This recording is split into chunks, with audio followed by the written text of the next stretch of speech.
सब ज्वाइन कर लें तो फिर मैं इसको एक्सप्लेन करती हूँ।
ओके क्लास कंटिन्यू करते हैं। जो सिनेरियो हम डिस्कस कर रहे थे उसी के हमारे पास क्लास डायग्राम है। ठीक है, we have university, university have faculty और रिलेशनशिप इज कंपोजिशन। अगर यूनिवर्सिटी एग्जिस्ट नहीं करेगी तो फैकल्टी भी एग्जिस्ट नहीं करेगी। ठीक है, सो यूनिवर्सिटी 1 to 1 और 1 to many। यूनिवर्सिटी और फैकल्टी का क्या रिलेशनशिप है? यूनिवर्सिटी कैन हैव 1 फैकल्टी और can have many, so 1 to 1 and 1 to many। Similarly, faculty are assigned to departments। Faculty और डिपार्टमेंट का क्या कनेक्शन है? कंपोजिशन का। और हमारे पास क्या है? 1 faculty can be assigned to 1 department and can be assigned to multiple department as well. ठीक है, ऐसा भी हो सकता है कि एक फैकल्टी जो है वो एचआर में भी हो और अकाउंट में भी कोई रोल प्ले कर रही हो।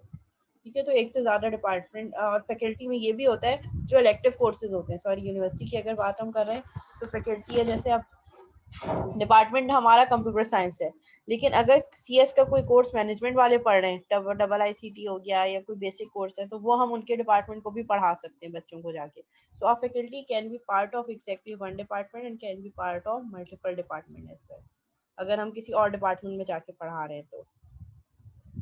ठीक है, सिमिलरली डिपार्टमेंट एडमिनिस्ट्रेट्स डिग्री। अच्छा, डिपार्टमेंट और डिग्री में क्या है? Simple association. 1 department can have 1 degree और can have many degree programme as well. जैसे हमारा डिपार्टमेंट है सीएस, तो हम बीएस सीएस डिग्री प्रोग्राम चला रहे हैं। नॉर्थ में हम बीएस सीएस भी चला रहे हैं, बीएस ईआरपी भी चला रहे हैं। ठीक है, so department administrate degree and relationship क्या होगा? 1 to 1। एक डिपार्टमेंट एक डिग्री भी ऑफर कर सकता है और एक डिपार्टमेंट एक से ज्यादा डिग्री भी कर सकता है। 1 to 1 जैसे हमारे पास है बीएस, हमारा कंप्यूटर साइंस डिपार्टमेंट है मेन में, जो कि बीएस सीएस डिग्री प्रोग्राम चला रहा है, तो ये 1 to 1 हो गया। अगर हम 1 to many की बात करें तो नॉर्थ में कि यही हमारा सीएस का डिपार्टमेंट बीएस सीएस की डिग्री भी करा रहा है और बीएस ईआरपी भी करवा रहा है, सो 1 to many। ठीक है, फिर हमारे पास डिग्री और स्टूडेंट। ठीक है, स्टूडेंट की हमारे पास इनहेरिटेंस हो रही है। Student can be graduate student and can be undergraduate student as well. तो ये वाली जो स्टूडेंट की लाइन है ये इनहेरिटेंस बता रही है graduate student and undergraduate student के साथ। And students are assigned study for degree. So student और डिग्री के बीच में सिंपल एसोसिएशन है। ठीक है, 0 to 1 और many students can have 1 degree, लेकिन रिलेशनशिप क्या होगा? एक ही होगा। अगर मल्टीपल स्टूडेंट्स हैं, जैसे आप सबकी क्लास आईडी में लेट्स से 30 स्टूडेंट्स हैं, तो ये 30 के 30 स्टूडेंट्स क्या कर रहे हैं? स्टडीज फॉर 1 डिग्री, जो कि बीएस सीएस की है। ठीक है, then we have student enrolls in course. ठीक है, 1 student can enrolled in 1 course and 1 student can maximum enrolled in 5 courses. तो एक स्टूडेंट कितने कोर्सेज में एनरोल हो सकता है? एक या मैक्सिमम 5। और कोर्स और स्टूडेंट का क्या रिलेशनशिप है? Course can have one student and can have more than one student ID as well. जैसे आर्ट का कोर्स है तो उसमें एक स्टूडेंट भी इनरोल हो सकता है और मैक्सिमम जितने भी चाहे हो सकते हैं, that is one two many relationship. ठीक है, बाय डायरेक्शनल एसोसिएशन है, दोनों एंड से हो रही है। Course can be graduate course and undergrad course as well.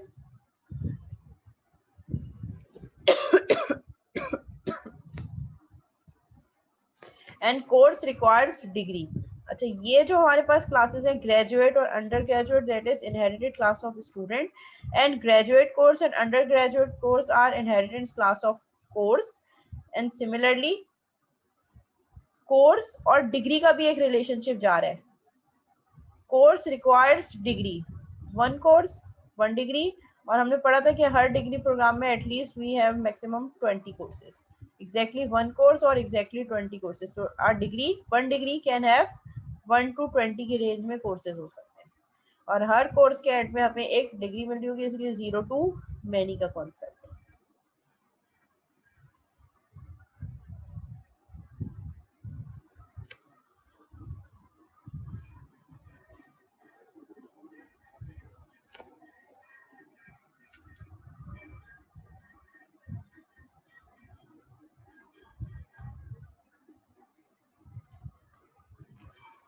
ठीक है, देखने में लग रहा था कि मुश्किल है, बस ऐसे इतनी डिफिकल्ट नहीं है डायग्राम।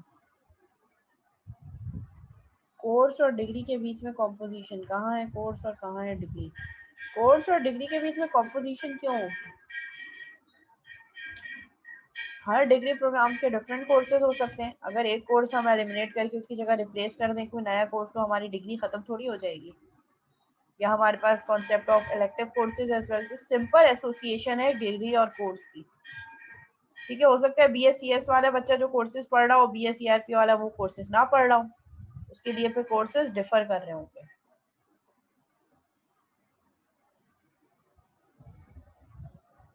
सिंपल एसोसिएशन होगा कोर्स और डिग्री का।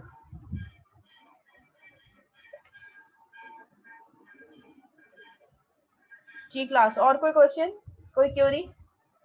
इनहेरिटेंस भी आ गई, एसोसिएशन भी आ गई, एग्रीगेशन, एग्रीगेशन नहीं है यहाँ पे, composition, association and inheritance.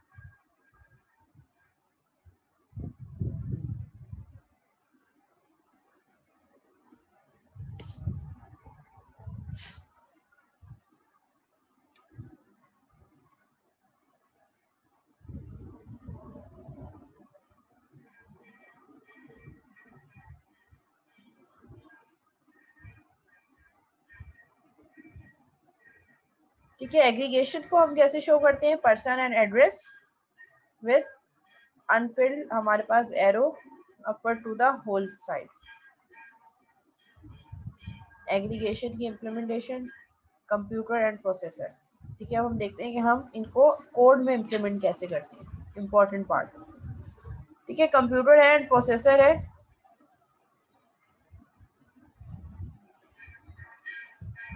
Composition है हमारे पास CPU, ALU। अच्छा, यहाँ पे एग्रीगेशन है। एग्रीगेशन मीन्स ये कि प्रोसेसर एंड कंप्यूटर, अगर हम कंप्यूटर का प्रोसेसर चेंज करना चाहें तो कर सकते हैं, उसका कंप्यूटर और प्रोसेसर पे एज सच कोई इफेक्ट नहीं पड़ेगा। सिमिलरली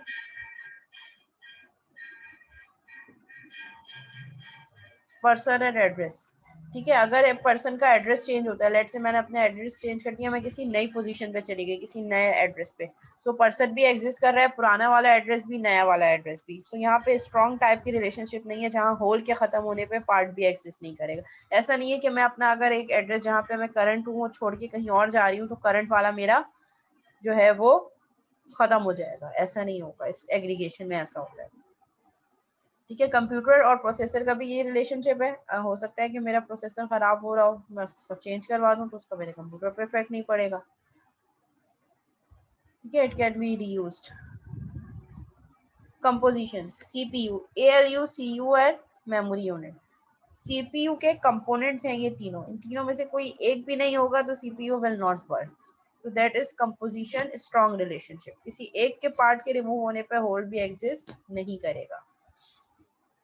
ठीक है, एसोसिएशन की इम्प्लीमेंटेशन है player and asset. Player one boys one asset. ठीक है, एक प्लेयर जो है वो क्या कर रहा है? एसेट परचेज कर रहा है। तो क्लास है मेरे पास एक एसिड की और एक मेरे पास क्लास है प्लेयर की। तो हम इसको कोड में एसोसिएशन को इम्प्लीमेंट कैसे करेंगे, ये सब आपने उसमें ऊपर भी पढ़ा होगा वैसे, ठीक है। So association and implementation, suppose I have class of acid, ठीक है, इसकी implementation. Then I have another class player, और इस प्लेयर की क्लास में मैं क्या कर रही हूँ, एसिड का रेफरेंस यूज कर रही हूँ, और उसके कंस्ट्रक्टर में, प्लेयर के कंस्ट्रक्टर में मैं क्या कर रही हूँ, इसको इसके कंस्ट्रक्टर के अंदर पास कर रही हूँ set the acid where constructor और अ सेटर। यानी कि एक के रेफरेंस को, एक क्लास के रेफरेंस को, जैसे मेरे पास क्लास एसिड है, इसके रेफरेंस को मैं प्लेयर के कंस्ट्रक्टर में पास कर रही हूँ। So that is association. इस एसोसिएशन को हम कोड में ऐसे रिप्रेजेंट करते हैं, ठीक है। हम लिस्ट भी बना के कर सकते हैं, public void add acid acids acids dot add newly purchase acid, यानी कि जो चीज कंस्ट्रक्टर में इनपुट आ रही है वो इस लिस्ट में, एसिड के लिस्ट में ऐड होती चली जाए। तो हम इस तरीके से लिस्ट भी बना सकते हैं। इट्स अप टू यू कि आप लिस्ट बनाएं, आप डायरेक्ट ऑब्जेक्ट बना के काम करें। रियलाइजेशन की implementation, realisation is an interface, और ये हमारे पास एक क्लास है जो इंटरफेस को इम्प्लीमेंट कर रही है।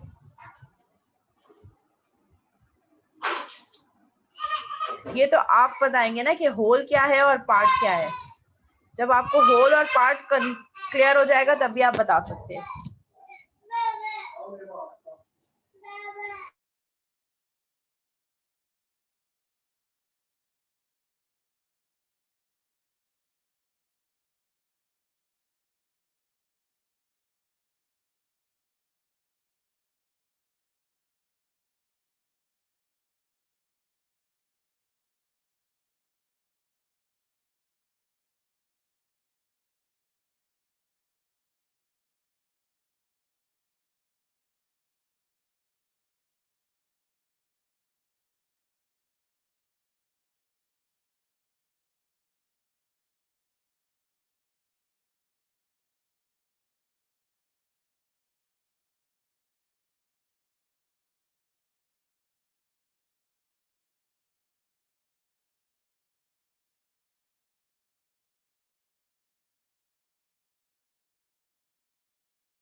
ठीक है। सो हमारे पास जो है एरो, जो है एरो हमेशा टूवर्ड्स होल होता है। हमेशा जो होल क्लास होती है उसको हम जो है वो टूवर्ड एरो के थ्रू रिप्रेजेंट कर रहे होते हैं, और पार्ट जो है वो simple straight line and arrow towards whole. जैसे person is a whole and address is its parts and arrow towards representing whole. जैसे यहाँ पे हमारे पास है computer and processor, so computer here is whole and processor is part. तो जब भी होल, ये आपको डिसाइड करना है कि होल क्या होगा और पार्ट क्या होगा, ठीक है। उन स्मॉल पार्ट्स को हम बनाए मिलाएंगे, कंबाइन करेंगे तो एक होल बनता है। तो उस टाइप ऑफ रिलेशनशिप में ये आपने डिसाइड करना है कि होल क्या बनेगा और पार्ट क्या बनेगा, और जो एरो है वो हमेशा टूवर्ड्स होल होगा, ठीक है। जैसे सीपीयू में है तो ये सब कंपोनेंट्स हैं, पार्ट्स हैं, सीपीयू के पार्ट्स हैं, एएलयू, सीयू, एमयू। जब हम इन सबको कंबाइन करेंगे तो हमारे पास एक सीपीयू बनेगा, ठीक है। एसोसिएशन को हम कैसे रिप्रेजेंट कर रहे हैं, सिंगल लाइन है और एक एरो पास हो रहा है towards player to acid class, ठीक है। यहाँ पे हमारे पास होल और पार्ट का कॉन्सेप्ट नहीं है। होल और पार्ट का कॉन्सेप्ट कहाँ होता है, एग्रीगेशन एंड कंपोजिशन में। एसोसिएशन में we don't have concept of whole and part, we have two independent classes which are communicating through method passes, ठीक है। So we have a class player and we have class acid, player buys acid, ठीक है। कोई भी acid हो सकता है। Let's say जो आपके पास, अगर हम क्रिकेट की बात करें तो ग्लव्स हो गए, बैट्स हो गए, इस तरीके के एसिड्स, ठीक है। सो एक क्लास मैंने बना ली एसिड की और एक क्लास मैंने बना दी प्लेयर की। अब ये एसिड जो है ये इस प्लेयर के अंदर ये क्या कर रहा है, प्लेयर बाय कर रहा है एसिड को। सो प्लेयर की क्लास के अंदर मैंने एसिड का ऑब्जेक्ट यूज किया है प्लेयर के कंस्ट्रक्टर में, यानी कि वहां से जब मैं ऑब्जेक्ट बनाऊंगी एसिड का, तो एसिड का ऑब्जेक्ट पास करूंगी मैं प्लेयर के कंस्ट्रक्टर में। सो इसको हम कोड में इस तरीके से इम्प्लीमेंट करते हैं। सपोज, और फिर हम अगर लिस्ट बनाना चाहें, let's say we have class of acid, we have another class player, और हमने एक लिस्ट बना दी एसिड्स की, और उस लिस्ट में हम क्या ऐड करवा रहे हैं, जो हमने ऑब्जेक्ट पास किया है, एसिड का ऑब्जेक्ट पास किया है एड्स एसिड के मेथड में, जो कि प्लेयर की क्लास के अंदर डिफाइन है। तो उस ऑब्जेक्ट के थ्रू मैं क्या कर रही हूँ, अपनी इस लिस्ट में आइटम्स ऐड कर रही हूँ कि उस प्लेयर ने कौन कौन से एसिड बाय किए हैं, जो कि एसिड की क्लास में डिफाइन हुआ है। रियलाइजेशन की इम्प्लीमेंटेशन कैसे होगी हमारे पास, suppose A3 is a class and B3 is an interface, ठीक है, और रियलाइजेशन की डायग्राम इस तरीके से बनेगी, dotted lines and arrow toward interface. So हमारे पास क्या होगा, import B3 public class A3, यानी कि मेरे पास एक क्लास है A3 जो कि इम्प्लीमेंट कर रही है B3 को, और A3 जो क्लास है उसकी इम्प्लीमेंटेशन के अंदर इंटरफेसेस के तमाम मेथड्स की इम्प्लीमेंटेशन होनी चाहिए।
जी क्लास यहाँ तक क्लियर है, कोई क्यूरी तो नहीं है?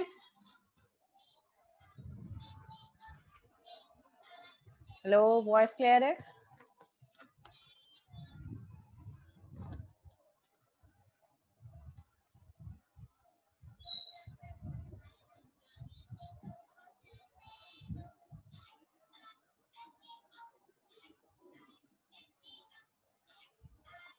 देखो दो क्लासेस हैं, प्लेयर और एसिड। प्लेयर क्या है, एक अलग क्लास है, उसका एक अलग ऑब्जेक्ट बनेगा। एसिड एक अलग क्लास है, उसका अलग ऑब्जेक्ट बनेगा। Let's say we have player, player 1, player 2, player 3, player 4। Player 1 is a batsman, player 2 is a bowler, ठीक है। मैं इसको और थोड़ा सा इलेबोरेट करके बता रही हूँ। प्लेयर 3 इज विकेट कीपर, ठीक है। And we have acid like bat हो गया, बॉल हो गया, ग्लव्स हो गए, विकेट्स हो गई, शूज हो गए, ठीक है। These are the acids. हर क्लास के इन दोनों क्लासेस के अपने अपने ऑब्जेक्ट्स हैं। अब प्लेयर क्या कर रहे हैं, एसेट्स को, यानी कि एसेट की क्लास के ऑब्जेक्ट्स को यूटिलाइज कर रहे हैं। लेट्स से प्लेयर 1 जो बैट्समैन है, he is need a bat and shoes as well, ठीक है। तो इसके लिए हम क्या करेंगे, पहले हमने एक एसिड की क्लास बनाई जिसमें उसके तमाम चीजें आ जाएंगी, एसिड का नेम, एसिड की प्राइस, एसिड की quantity, acid brand name. Then we have player की क्लास। प्लेयर की क्लास में प्लेयर के सारे एट्रीब्यूट होंगे। मैं जो सिर्फ मेन चीजें हैं उस पूरा कोड तो नहीं, सिर्फ जो मेन चीज है वो बताइए कि एसिड को हम कैसे इंप्लीमेंट करवाएंगे प्लेयर में। अब मुझे क्या करना है, अब प्लेयर का जब ऑब्जेक्ट बनेगा, player 1, now player 1 is purchasing acid, let's say bat, which is object of acid class, ठीक है। सो हम क्या करेंगे, हमने यहाँ पे एक ऑब्जेक्ट जो है एसिड का प्लेयर की क्लास के अंदर भी डिफाइन कर दिया। यहाँ पे हमने सिर्फ रेफरेंस क्रिएट किया है। और जब प्लेयर का कंस्ट्रक्टर कॉल हो, यानी कि जब प्लेयर का ऑब्जेक्ट बनेगा, तभी उसके साथ हमने ऑब्जेक्ट कंस्ट्रक्टर के साथ ही ऑब्जेक्ट का एसिड पास कर दिया, एसिड का ऑब्जेक्ट पास कर दिया, असिस्ट परचेज एसिड, ठीक है। सो अब ये असिस्ट क्या हो जाएगा मेरे पास और इस कंस्ट्रक्टर के थ्रू मैं इस एसिड की वैल्यू को इनिशियलाइज कर रही हूँ, यानी कि मैंने एक क्लास का ऑब्जेक्ट दूसरी क्लास के कंस्ट्रक्टर में पास किया एज एन आर्ग्यूमेंट। तो मैं ये जो एसिड का ऑब्जेक्ट है, ये मैंने प्लेयर का जब मैं ऑब्जेक्ट बना रही होंगी, प्लेयर के कंस्ट्रक्टर में मैंने एसिड का ऑब्जेक्ट पास कर दिया एज एन आर्ग्यूमेंट। आप ऐसे भी कर सकते हैं और आप चाहें तो आप लिस्ट बना के भी कर सकते हैं। Let's say I have a class acid and I have another class of player. Player की क्लास के अंदर मैंने लिस्ट एसिड्स की एक क्लास बनाई, ठीक है, और मैंने एक मेथड बनाया पब्लिक वॉइड ऐड एसिड का प्लेयर की क्लास के अंदर, और इस प्लेयर की क्लास के अंदर मैं अगेन ऑब्जेक्ट पास कर रही हूँ एसिड की क्लास का, newly purchase acid. Newly purchase acid let say bat हो गया, बॉल हो गई, और फिर एसिड्स डॉट ऐड, यानी कि जो मैंने लिस्ट बनाई थी उसमें मैं क्या ऐड कर रही हूँ, जो मैंने ऑब्जेक्ट पास किया। अगर मैंने बैट का एसिड, मेरे पास क्या था, बैट, बॉल, ग्लव्स, शूज, तो अगर मैंने वो बैट वाला ऑब्जेक्ट पास किया है तो लिस्ट में क्या ऐड हो जाएगा कि प्लेयर 1 ने एसिड परचेज किया है 1।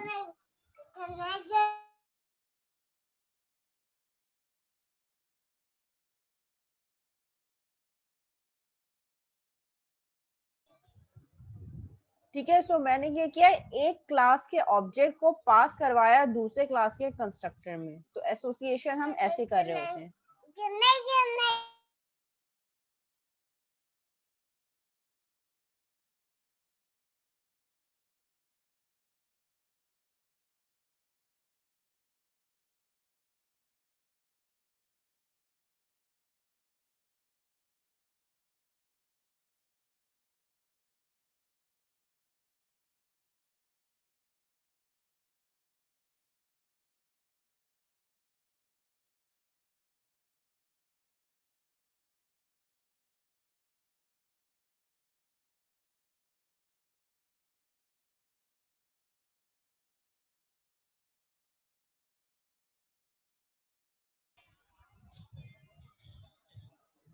ठीक है, एसोसिएशन में हम ये कर रहे होते हैं कि एक क्लास का ऑब्जेक्ट पास कर रहे होते हैं दूसरी क्लास के कंस्ट्रक्टर में या मेथड में, सो दैट हम दोनों क्लास के बीच में एसोसिएशन बता सकें कि एक का ऑब्जेक्ट दूसरी क्लास में किस तरीके से हम सिंक करवा सकते हैं।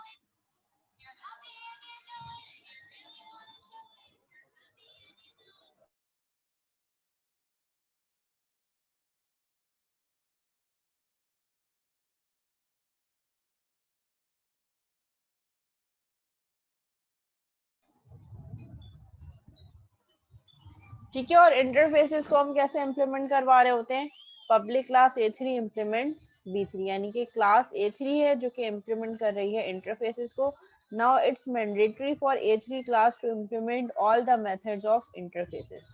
उसकी इम्प्लीमेंटेशन A3 में होना जरूरी है। अगर किसी एक मेथड की भी इम्प्लीमेंटेशन नहीं दी A3 ने तो फिर हमें A3 को भी एब्स्ट्रैक्ट बनाना पड़ेगा।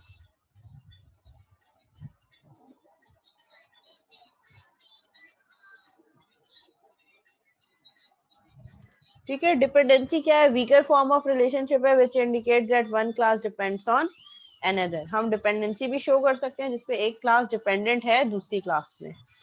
One class depend on another if the latter is a parameter variable और local variable of a method of the former. यानी कि एक क्लास दूसरे पे डिपेंडेंट कैसे होगी, जब हमारे पास लोकल वेरिएबल का जो मेथड है वो प्रीवियस में एज अ फॉर्मर यूज हो रहा हो। This is different from an association where an attribute of the former is an instance of the latter. Player rolls out die. ठीक है, क्लास है मेरे पास die की और पब्लिक void roll, उसमें मेरे पास मेथड क्या है, रोल का। Then we have class player, public void take turn.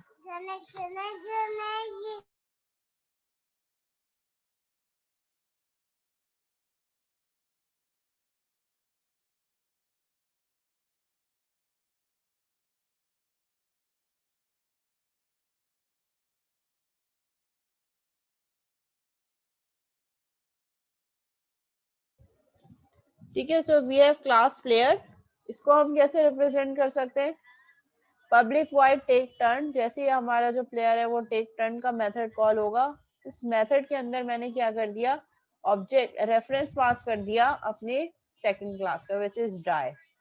Look I am dependent on die and its role method to do my work. Now अब ये जो प्लेयर का मेथड है टेक टेक टर्न, ये dependent हो गया है डाई की क्लास पे और इसके रोल वाले मेथड पर। जब तक टेक टर्न नहीं हो सकता जब तक डाई की क्लास का रोल मेथड हम कॉल ना करें। यानी कि मेरे पास एक क्लास है डाई की जिसमें एक मेथड है रोल, जिसमें मैं अपने डाई को रोल कर सकती हूँ। नाउ प्लेयर की क्लास का मेथड टेक टर्न, यानी कि जब तक प्लेयर की टर्न नहीं आएगी जब तक वो डाई रोज नहीं करेगा। सो हम take turn class is dependent on die class and its method role. तो हमने जो ऑब्जेक्ट रेफरेंस पास किया डाई डॉट रोल. तो मैंने प्लेयर की क्लास के मेथड से कौन सा मेथड कॉल किया है? डिपेंडेंट क्लास का method. So player class is dependent on die class.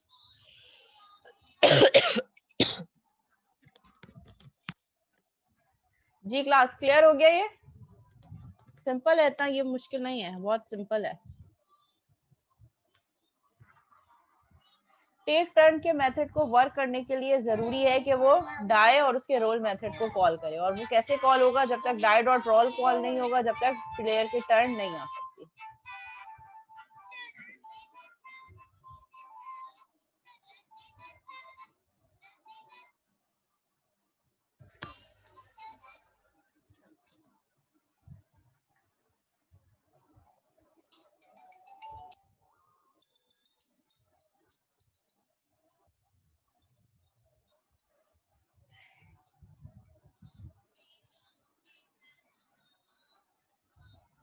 अच्छा, अब ये हमारे पास सीक्वेंस डायग्राम है जिसमें हमारे पास क्लास है A B and C and method do A do B. ठीक है, फिर यहाँ से एक रिस्पॉन्ड जा रहा है बी से ए की तरफ. फिर ए ने एक मेथड कॉल किया do C and then do C जो है वो रिस्पॉन्ड कर रहा है सी की क्लास को. एंड फिर एक ओवरऑल रिस्पॉन्ड जा रहा है सी की क्लास से ए की क्लास को. तो इसका कोड हम कैसे इम्प्लीमेंट कर सकते हैं? Sequence diagram to class diagram.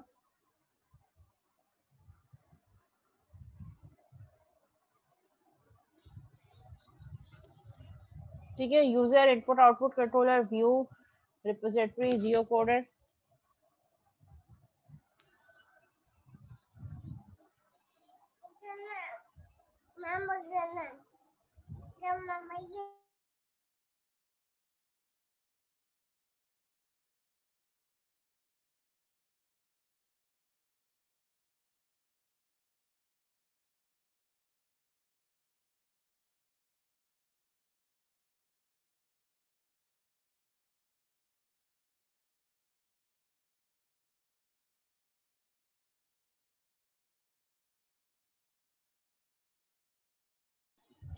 Class attendance send कर दें मुझे चैट पे.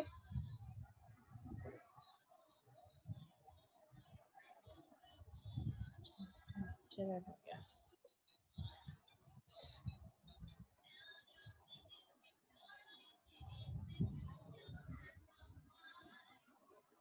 सारे स्टूडेंट्स अपने अटेंडेंस सेंड कर दें चैट पे. फिर उसके बाद मैं ये सीक्वेंस डायग्राम को क्लास डायग्राम में कैसे मैप करते हैं हम ये एक्सप्लेन कर देती हूँ.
ओके क्लास अटेंडेंस सबकी मार्क हो गई.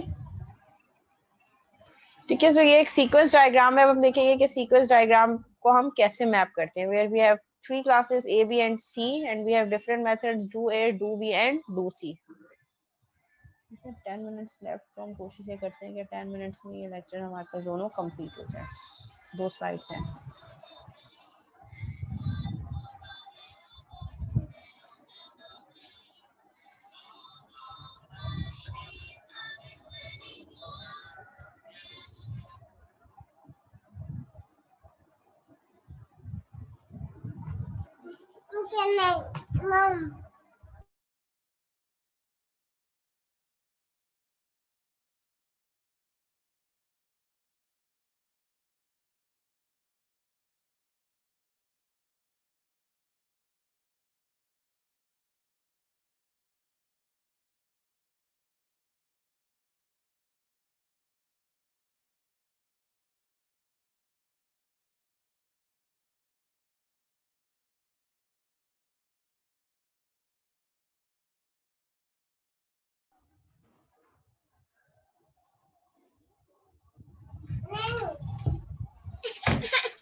ठीक है, we have class auto driver, then sensor FS and spatial regulation, speed regulation, sorry, it's a video.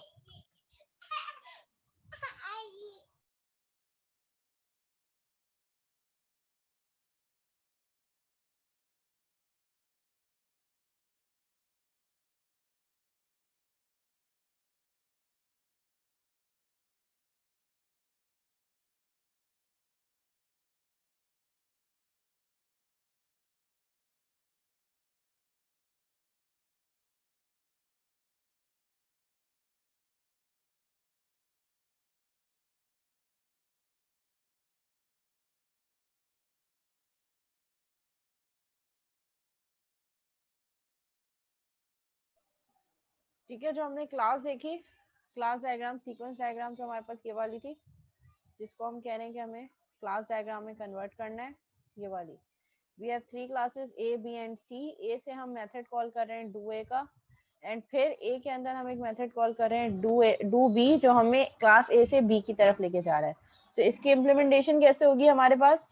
We have class A having private B, यानी कि यहाँ पे हमने क्लास B और C के प्राइवेट रेफरेंस बनाए, ठीक है। और क्लास A के अंदर ही एक मेथड डिफाइन किया है do A, जो कि क्या कर रहा है, B is equal to B dot do B and C is equal to C dot to C of B, जहाँ पे B एज एन आर्ग्यूमेंट जा रहा है। सो हमने 3 क्लासेस हैं, A, B और C, और क्लास A से ही हम क्लास B को कॉल करवा रहे हैं और क्लास C को कॉल करवा रहे हैं।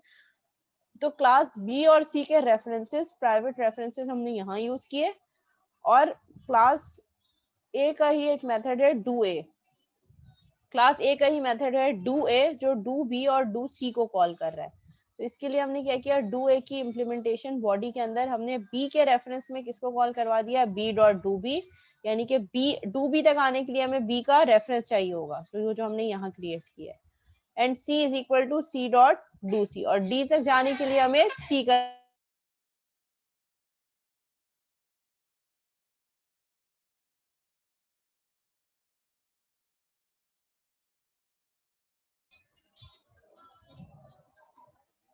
जी क्लास, ये एग्जाम्पल क्लियर है?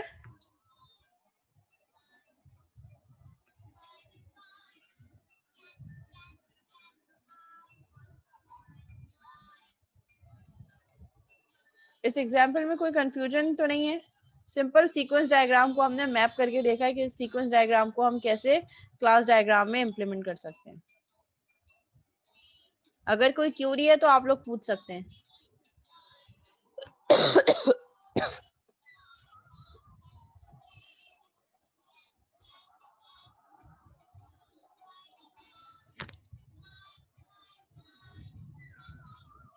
ये है हमारे पास सीक्वेंस डायग्राम, जिसमें हमारे पास A, B and C 3 classes हैं। A का एक मेथड है do A, जो do B के मेथड के थ्रू कम्युनिकेट कर रहा है क्लास B से और रिस्पॉन्ड आ रहा है। और इसी तरह वी हैव अनदर मेथड जो हम A से कॉल कर रहे हैं, and method name is do C, जो कि C को कॉल कर रहा है और उसका तरह से फिर रिस्पॉन्ड आ रहा है। इसके लिए हम क्या करेंगे, क्लास A के अंदर ही मैंने B और C के रेफरेंसेस बनाए और एक टू A का मेथड बना दिया A में, जिसमें हम उस रेफरेंसेस के थ्रू जो हमने B और C का बनाया उसके थ्रू do B और do C के मेथड को कॉल करें। मींस कि class A is communicating with class B and C through their references by calling their methods with their reference name. LMS में मिलेंगे आपको ये स्लाइड्स।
नई क्लास अभी मिड के पेपर चेक नहीं हुए, होपफुली 1 to 2 डेज में हो जाएंगे। 2 मिनट्स रह गए मीटिंग में। If you have any query related to today's topics तो आप लोग यहाँ पूछ सकते हैं, नहीं तो फिर हम मीटिंग एंड कर लें।